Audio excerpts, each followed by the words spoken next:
నమస్తే, నేను జీవి సత్యనారాయణ. ఈరోజు 18/1/2024 గురువారం. ఈరోజు కూడా మార్కెట్ డౌన్లోనే క్లోజ్ అవ్వడం జరిగింది. ఇది మూడో రోజు నష్టాల్లోకి రావడం జరిగింది.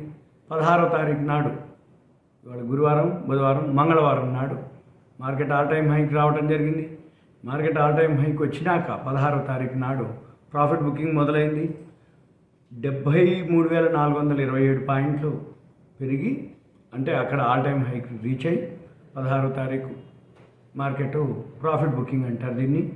అంటే ఇది సెల్లింగ్ ప్రెషర్ రావటం, అంటే ఎక్కడైతే హైలోకి వెళ్ళిద్దో అక్కడ తక్కువలో కొన్న వాళ్ళంతా ప్రాఫిట్ బుక్ చేయడం జరుగుతుంది. అది జరగటం జరిగింది. అయితే దీంతో పాటు వరల్డ్ మార్కెట్లు పట్టడం, ఇన్ఫ్లేషన్ పెరగటం, ఇవన్నీ రీజన్. బోర్డు మీటింగ్ ఏవైతే ఉన్నాయో రిజల్ట్స్ వస్తూ ఉన్నాయి. ఆ రిజల్ట్స్ ఏవైతే ఉన్నాయో కొన్ని నిన్న మాత్రం హెచ్డిఎఫ్సి బాగలేదని అన్నారు. బాగలేదు కాదు, మంచిగానే ఉన్నాయి, కానీ మార్కెట్కి అనుగుణంగా లేవు అన్నారు. అందుకని మార్కెట్ పడింది అన్నారు. అది ఒకటే రీజన్ కాదు, అది ఒక చాలా చిన్న పార్టీ అనమాట. ఎందుకంటే ఏదైతే నిఫ్టీ 50 బ్యాంకు నిఫ్టీ ఉందో దాంట్లో ఒక భాగం అంతవరకే తప్ప హెచ్డిఎఫ్సి బ్యాంక్ తోటే మొత్తం ఇన్ని వందల పాయింట్లు 19 months లోకి రావడం అనేది ఉండదు. కాకపోతే వేరే రీజన్స్ ఉంటాయి. ఎఫ్ఐఎల్ అమ్మటం జరుగుతుంది. మన మనీ కంట్రోల్కి వెళ్తే మీకు అక్కడ ఎఫ్ఐఎల్ సెల్లింగ్ అనేది చూడొచ్చు మనం. అయితే ఈరోజు కూడా మార్కెట్ కంటిన్యూగా, అంటే ఉదయం పూట గ్యాప్ డౌన్తో స్టార్ట్ అయింది. మధ్యాహ్నం మళ్ళీ కొంచెం రికవరీ రావడం జరిగింది. మళ్ళీ క్లోజింగ్లో మైనస్లోనే క్లోజ్ అయింది. అది ఎక్కడ ఏంటిదని చూద్దాం. ఇక్కడ మనకి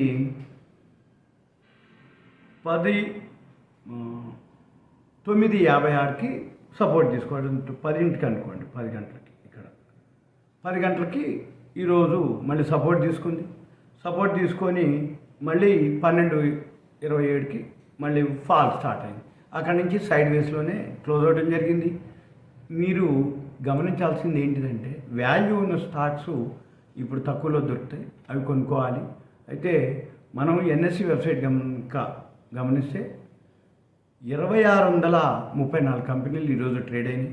దాంట్లో 1253 కంపెనీలు పెరగడం జరిగింది. 1288 కంపెనీలు డిక్లైన్స్, అంటే ఆల్మోస్ట్ ఆల్ ఫ్లాట్ అనమాట. అయితే మార్కెట్ మాత్రం పడింది.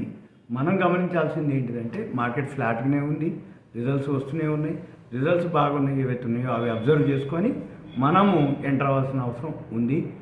ఈ థర్డ్ క్వార్టర్ రిజల్ట్స్ ఏవైతే ఉన్నాయో అవి కంటిన్యూగా బోర్డు మీటింగ్లు చూడాలి.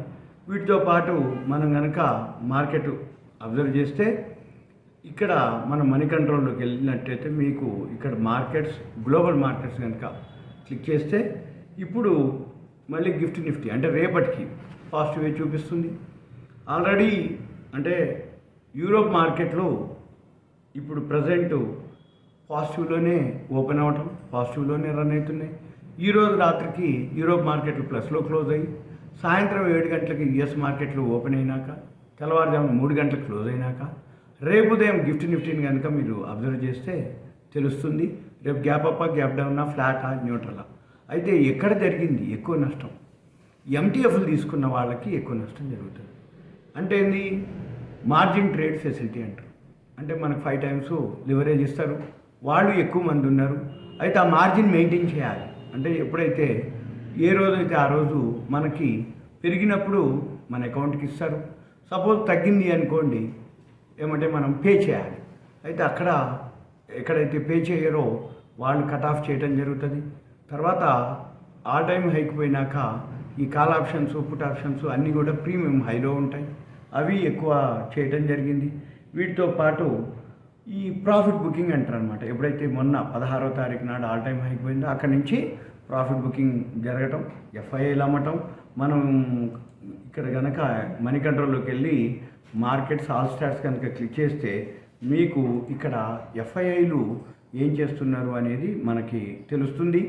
ఎఫ్ఐఐలు కంటిన్యూగా అమ్ముతున్నారా అనేది మనం గమనించవచ్చు. అయితే నిన్న 17వ తారీఖు నాడు మార్కెట్ ఎప్పుడైతే ఫాలో అవ్వడానికి మెయిన్ రీజను వాళ్ళు 10,578 కోట్లకు అమ్మారు అనమాట. అది మెయిన్ రీజన్. ఎప్పుడైతే ఎఫ్ఐఐలు కొంటూ ఉంటారో, డిఐఏలు మ్యూచువల్ ఫండ్స్ కొంటూ ఉంటే మార్కెట్ పెరుగుతుంది.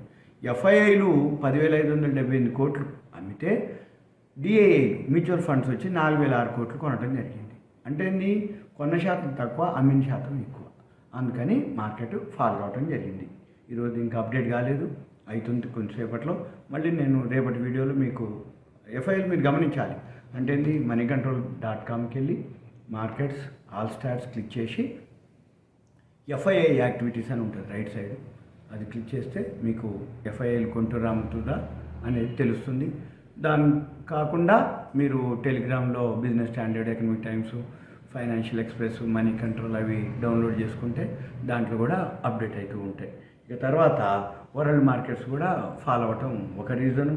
తర్వాత రెడ్ సీ ఇది ఒకటి ఇష్యూ ఉంది, అది కాదు మనకు సంబంధం, అయినా కానీ ఆ ఇష్యూ అని అనటం జరుగుతుంది. తర్వాత మార్కెట్లు ఎప్పుడైతే ఆల్ టైమ్ అయిపోయినాయో ప్రతి షేరు కూడా బాగా పెరగటం జరిగింది. దాన్ని ఓవర్ బాట్ అంటారు. బాట్ అంటే కొనటం, ఓవర్ బాట్ అంటే ఎక్కువ అవ్వటం. కొన్న వాళ్ళు ఎక్కువైపోయారు, అక్కడ ప్రాఫిట్ బుకింగ్ జరుగుతుంది అనేది సర్వసాధారణం. అది అంతా జనరల్గా షేర్ మార్కెట్లో ఉన్న వాళ్ళందరికీ ఐడియా ఉంటుంది. ఇది మీకు ఒక అవేర్నెస్, ఎడ్యుకేషన్, ఇన్ఫర్మేషన్ మాత్రమే. తర్వాత ఏదైతే ఈరోజు మాత్రం మార్కెట్ రికవరీ కావడానికి కొంత రీజన్ ఏంటిదంటే ఫార్మా షేర్స్ పెరగడం జరిగింది. మనం ఇప్పుడు ఎన్ఎస్సి వెబ్సైట్కి వెళ్తే ఇక్కడ మనము టాప్ గెయినర్స్, టాప్ లూజర్స్ ఉంటాయి, అవి చూడొచ్చు. సన్ ఫార్మా, ఇవి సిప్లా, ఇవి ఈరోజు టాప్ గెయినర్స్. టెక్ఎం, టాటా మోటార్స్ అవి. లూజర్స్ వచ్చి ఎల్టీ అంటే ఎల్ఎన్టీ వాళ్ళది కంపెనీ, ఎల్ఎన్టీ మైండ్, ఎల్టీఐఎం. తర్వాత ఎన్టీపీసీ, హెచ్డిఎఫ్సి బ్యాంక్, టైటాన్, ఇవి ఫాల్ అయ్యి ఇవి ఈ రోజుకి. అయితే మనం చూడవలసింది ఏంటంటే మనీ కంట్రోల్ వెబ్సైట్లోకి వెళ్తే ఎఫ్ఐఐలు కొంటుండ్రా అమ్ముతుండ్రా, వీటితో పాటు న్యూస్ అన్నమాట, అంటే ఎందుకు జరిగింది అనే దానికి మనం ఫాలో అవ్వాలి. ఇక్కడ లేటెస్ట్ న్యూస్ ఏవైతే ఉంటాయో అవి మనం మార్కెట్ పడింది అనే దానికి రీజన్ కానీ న్యూస్ కానీ ఉంటుంది. అంటే బిలో 21,500 ఇప్పుడు రావటం జరిగింది. 314 పాయింట్లు ఫాలో అవటం జరిగింది. ఈరోజు లో 70,665కి వచ్చిన తర్వాత 71,186లో క్లోజ్ అయింది. అంటే అదొక 335, ఇది ఒక 186, అంటే సుమారుగా 500 పాయింట్లు లో నుంచి రికవరీ అయింది. ఓవరాల్గా మాత్రం మైనసే నిన్నటితో పోల్చుకుంటే. అయితే మళ్ళీ నేను రేపు ఎపిసోడ్ ఏముందో చూసి మళ్ళీ నేను మీకు చేస్తాను. ఇది మన యొక్క వెబ్సైట్, యూట్యూబ్ ఛానల్. సబ్స్క్రైబ్ చేయండి, లైక్ చేయండి, ఫార్వర్డ్ చేయండి.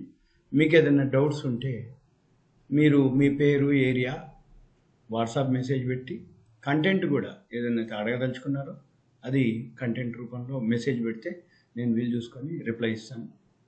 ఇదంతా మీకు ఒక అవేర్నెస్, ఎడ్యుకేషన్, ఇన్ఫర్మేషన్ మాత్రమే. Thank you. షలా.